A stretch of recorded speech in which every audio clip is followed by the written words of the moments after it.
भारतवर्ष की प्राचीन विशेषताओं का परिचय प्रस्तुत करें। प्राचीन समय से देश का नाम आर्यव्रत प्रसिद्ध था। मनु ने इस देश को आर्यवर्त लिखा है। इसकी सीमाएं बताई हैं। पूर्व में पूर्व समुद्र और पश्चिम में पश्चिम समुद्र। विष्णु पुराण में इस देश को भारत कहा गया है। यह समुद्र के उत्तर में है तथा हिमालय से दक्षिण में इसका विस्तार समुद्र तक है। इसे स्पष्ट है कि भारतवर्ष के उत्तर में हिमालय, दक्षिण में दक्षिण समुद्र, पूर्व में पूर्व समुद्र और पश्चिम में पश्चिम समुद्र है। चीनी यात्री हेनसांग का कथन है कि भारत के उत्तर में हिमाच्छादित पर्वत शिखर है तथा यह तीन ओर से समुद्र से घिरा है। तीनों ओर से समुद्र से घिरा है, इसीलिए इसे पेनिनसुला भी कहते हैं। प्राकृतिक दृष्टि से भारतवर्ष की सीमाएं अत्यधिक सुंदर, स्वाभाविक और दुर्भेद्य हैं। भारत के उत्तर में पूर्व से पश्चिम तक लगभग 3000 किलोमीटर तक फैला हुआ हिमालय पर्वत है। इसकी पश्चिमी और पूर्वी पर्वत श्रृंखलाएं समुद्र तक फैली हुई हैं। पश्चिमी पर्वत और श्रृंखला दक्षिण पश्चिम की ओर मुड़कर अरब सागर तक चली गई है। यह भारतवर्ष को बलूचिस्तान, अफगानिस्तान से अलग करती है। दक्षिण पूर्व की ओर जाकर यह श्रृंखला बंगाल की खाड़ी तक चली गई है। यहाँ बर्मा को भारतवर्ष से पृथक करती है। भारतवर्ष के दक्षिण हिंद में हिंद महासागर, पश्चिम में अरब महासागर और पूर्व में बंगाल की खाड़ी की सीमाएं बनाती हैं। ये प्राकृतिक सीमाएं इसको एक भौगोलिक इकाई का प्रदान करती हैं। इन सीमाओं के संबंध में डॉक्टर राधा कुमुद बनर्जी ने ठीक कहा है, भारतवर्ष की संपूर्ण इकाई को प्रमुख भौगोलिक सीमाएं ने शेष संसार से पृथक कर दिया है। उत्तर में यह हिमालय से और दक्षिण में समुद्र से सीमित है, जिससे यह निर्विवाद रूप से एक भौगोलिक इकाई बन गया है। अभी तक हमने पढ़ा कि भारत कैसे कैसे सीमाओं से वंचित, कैसे कैसे सीमाओं से लगा हुआ है। भारत का पूर्व नाम आर्यव्रत था। मनु ने भी इनका नाम आर्यव्रत ही लिखा। फिर विष्णु पुराण में भारत को, हमारे देश इंडिया को भारत कहा गया है।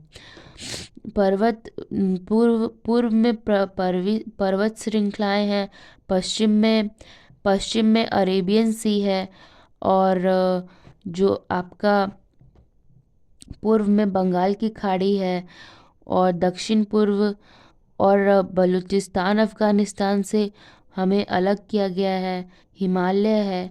अब प्रकृति ने भारतवर्ष को एक दुर्भेद्य विशाल दुर्ग का रूप प्रदान किया है। इसकी सुंदर सुदृढ़ सीमाएं हैं और ऊंची पर्वतों और गहरे समुद्र से घिरी हुई है। प्राकृतिक विशेषताओं के आधार पर भारत भूमि को 4 भागों में विभक्त किया जा सकता है। सीमांतों के पर्वतीय देश, उत्तरी भारत का मैदान, विंध्य पर्वत की मेखला और मध्य भारत का पठारी देश और दक्षिण भारत। फिर से दोहराती हूँ, प्राकृतिक विशेषताओं के आधार पर भारत भूमि को 4 भागों में विभक्त किया गया है। सीमांतों के पर्वतीय देश, उत्तरी भारत का मैदान यानी कि प्लेन्स ऑफ नॉर्थ इंडिया, पर्वतीय देश मतलब माउंटेनियस रीजन, विंध्य पर्वत की मेखला और मध्य भारत का पठारी देश यानी प्लेट्यूज और दक्षिण भारत यानी साउथ इंडिया।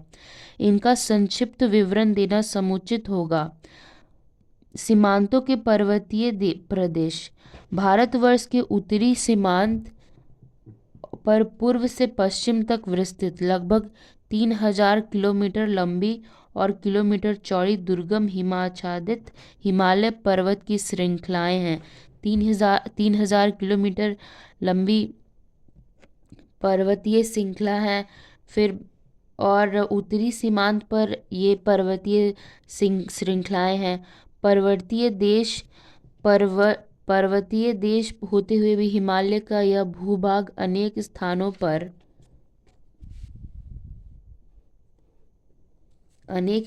पर आबाद रहा है। इसकी सुंदर घाटियों में अनेक जातियों के प्राचीन काल से ही निवास बनाए थे। यह असंख्य वनस्पतियां, पशु पक्षी और खनिज द्रव्य मिलते हैं। पुराणों में हिमालय को 5 खंडों में विभक्त किया गया है। हिमालय को 5 खंडों में विभक्त किया गया है। कश्मीर, जलंधर, केदारखंड, गढ़वाल, मानसखंड, कुमायूं और नेपाल। फिर से कश्मीर, जलंधर, केदारखंड, मानसखंड और नेपाल। प्राचीन समय में हिमालय के सर्वाधिक पश्चिमी प्रदेशों में उड़ीसा का राज्य था। उड़ीसा राज्य से भी आगे गांधार देश था। इसकी राजधानी पुष्करावती थी। इसके पश्चिम में कपिस देश हिंदू कुश पर्वत की घाटियों में बसा था। मौर्य तथा गुप्तवंशी राजाओं ने इन सब प्रदेशों को मौर्य वंश और गुप्त वंश एक बहुत ही स्वर्णिम काल था। इस काल में आर्यभट्ट ने भी जन्म लिया था, जिन्होंने पाई का 4 दशमलव तक वैल्यू को ज्ञात किया, जिन्होंने एस्ट्रोनॉमी में बहुत सारे काम किए, 0 से लेकर 9 तक की संख्याएं दी। तो गुप्त वंश एक स्वर्णिम पीरियड था। मौर्य वंश था। राजाओं ने सब प्रदेशों को अपने साम्राज्य के अंतर्गत समाविष्ट करके विशाल भारतवर्ष की सीमाएं निर्धारित की थी। हिमालय पर्वत की ऊंचाई और दुर्गमता ने भारतवर्ष को सदा से रक्षा की है, परंतु पश्चिमोत्तर सीमाओं पर स्थित दरों से आक्रमणकारी इस देश में प्रविष्ट होने में सफल हुए हैं। इन्होंने इस महान देश को आक्रमण करके अपना साम्राज्य बनाने में सफलता प्राप्त की है। उत्तरी भारत का मैदान। हिमालय के दक्षिण में विंध्य पर्वत की मेखला के उत्तर में उत्तरी भारत का मैदान है। यह हिमालय की तराई से लेकर विंध्य की मेखला तक का सिंधु घाटी से ब्रह्मपुत्र की घाटी तक फैला हुआ है। सिंधु तथा उसकी सहायक नदियां एक और पश्चिम में तथा गंगा और उसकी सहायक नदियां दूसरी और पूर्व में इस मैदानी भाग को सिंचित करती हैं। इससे यह भूभाग विश्व में सबसे अधिक अन्न उत्पादन करने वाला क्षेत्र हो गया है। भौगोलिक दृष्टि से उत्तरी मैदान को 5 भागों में विभक्त किया जा सकता है: पंजाब, सिंध, गंगा और उसकी सहायक नदियों से सिंचित क्षेत्र, गंगा का मुहाना और ब्रह्मपुत्र की घाटी। प्राचीन समय में अधिकांशतः उत्तर भारत प्रायः अनेक छोटे छोटे राज्यों में बांटा रहा। भारत का इतिहास मुख्य रूप से इस प्रदेश का इतिहास रहा है। विंध्य पर्वत की मेखला। भारतवर्ष के ठीक मध्य में विंध्य पर्वत की मेखला बंगाल की खाड़ी से आरंभ होकर राजपूताना में अरावली की पहाड़ियों तक चली गई है। यह मेखला उत्तर भारत और दक्षिण भारत को अलग करती है। विंध्य पर्वत से निकलने वाली अनेक नदियां चंबल, काली, सिंध, बेतवा, केन, सोन आदि उत्तर की ओर बहकर यमुना गंगा में मिल जाती हैं। भौगोलिक दृष्टि से विंध्य मेखला के प्रदेश को 5 भागों में बांटा जा सकता है: दक्षिणी राजपूताना, मालवा, बुंदेलखंड, बघेलखंड और छोटा नागपुर। गुजरात भी विंध्य मेखला से लगा हुआ है। वनों और खनिज संपदा की दृष्टि से विंध्य मेखला का प्रदेश बहुत अधिक समृद्ध है। दक्षिण भारत विंध्य पर्वत के दक्षिण में एक त्रिभुजाकार प्रदेश है। इसके उत्तर में विंध्य पर्वत, पश्चिम में अरब सागर, पूर्व में बंगाल की खाड़ी और दक्षिण में हिंद महासागर है। उत्तर में यह सर्वाधिक चौड़ा और दक्षिण की ओर क्रमशः पतला होता जाता है।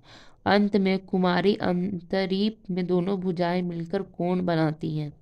प्राचीन काल से ही दक्षिण भारत अनेक राज्यों में विभक्त रहा है: कलिंग, कोरोमंडल, चोल, पांड्या आदि अनेक स्वतंत्र शक्तिशाली राज्य यहाँ रहे। समय समय पर उत्तरी भारत में अनेक शक्तिशाली चक्रवर्ती सम्राट हुए, जिन्होंने दक्षिण भारत को जीतकर संपूर्ण भारतवर्ष को एक शासन सूत्र के अंतर्गत लाने का प्रयास किया, परंतु यह प्रयास प्रायः असफल ही रहा। अधिकांशतः दक्षिण के राजा स्वतंत्र ही रहे।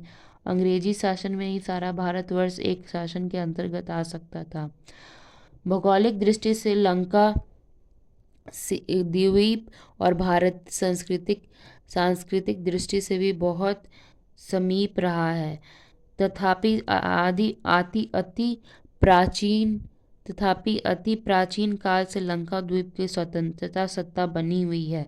भारतवर्ष तीन ओर से समुद्र से घिरा हुआ है। आर्थिक, सामाजिक, राजनीतिक दृष्टि से समुद्र को भारतवर्ष के लिए बहुत महत्व है। समुद्र से प्राप्त द्रव्यों ने समुद्री व्यापार के विकास ने भारत को बहुत अधिक समृद्ध किया है।